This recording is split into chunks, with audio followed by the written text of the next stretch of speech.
The Church of Jesus Christ of Latter-day Saints, Mormons, just announced a new policy in its How to Be a Good Mormon handbook. That new rule says that children living in a same-sex household may not be blessed as babies or baptized until they are the age of 18. Now, what do I mean when I say same-sex household? I mean cohabitants with someone who might be gay.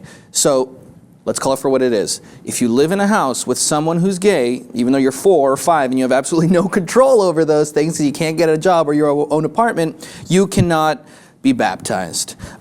This may come to absolutely no surprise to many, but marriage is an institution created by God for one man and woman as far as Mormon goes. Now, actually, apparently, as a Mormon, you can't marry and have 15 wives anymore. I guess they got rid of that. And now you can't drizzle holy Jesus water, that is your covenant with God and your ticket to heaven anymore, because that's also, something bad if you live with a gay parent, for example. What do you think about these specific crazy rules that religions put in place? And it's just hilarious because it's just more rules that are super specific and really don't make sense. Social control. It's all about social control. It's about directing the behavior of your congregation. And now, first, they still do that. They have a fringe group like shared wives, have multiple wives. They call it living by the principle. It's kind of a fringe fraction of the church. The church does not approve of that anymore, but it's still there, so it goes on. Kind of underground. Now, that being said, this is wrong because it punishes only the parents. This is technically, it's like if you are gay or you support in any way, shape, or form someone that is gay by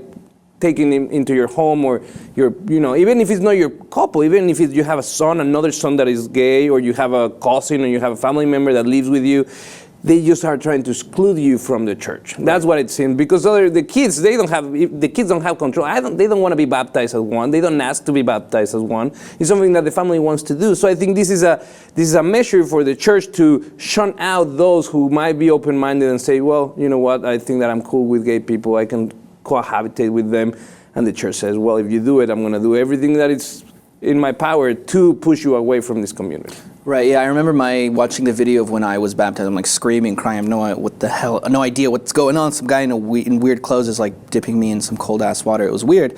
But, you know what, at first I kind of thought, what are gay people going to think about this? They probably, won't care. I mean, who cares if the Mormon Church is saying you can't be drizzled with this special water? I mean, does that really change your lives? It's not like they're, doing anything else that actually physically harms them or anything. So at first I was kind of like, well, big fucking deal. But then when I kind of look into it more, I was like, this actually will have an effect on a lot of people, kind of like what you were saying. It's like, this might force a lot of people to stay in the closet. Parents, for example, because they say, oh crap, if they know that I'm gay, then my kid won't be baptized or whatever. I'm sure there, aren't too many people, but I'm sure it could happen. And also, this church is popular for supporting the anti-gay causes. They were one of the main supporters of Proposition 8, and anything that is anti-gay that they can do or support and publicly come forward and say, this is where we stand on the issue, they will do so. So a lot of it is just, they want people to know where they stand on the issue and that they haven't heed to the changes of the time.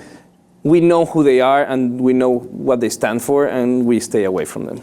You said that it's only the parents that are affected, but I mean, the kids are the ones that can't be saved by God on the holy Jesus water. So they're the ones being affected, just guilty by association. I mean, they were born into that family. Shunning a whole they live family. in a house, So, I mean, if anything, you'd think that not being able to be baptized or something would stop that kid from being a Mormon later on in life, right? What about the loving God that accepts everyone? Right. That's what I want to know. No, God says if you're not dunked in that holy water, if they don't drizzle that on your forehead, you ain't going to heaven. That's the way it works. Get with it, Jose. We want to know what you guys think in the comments. Let us know about the Mormon Church and the rules they're setting forth. Let us know in the comments, and if you haven't already, subscribe to the Lip TV for more.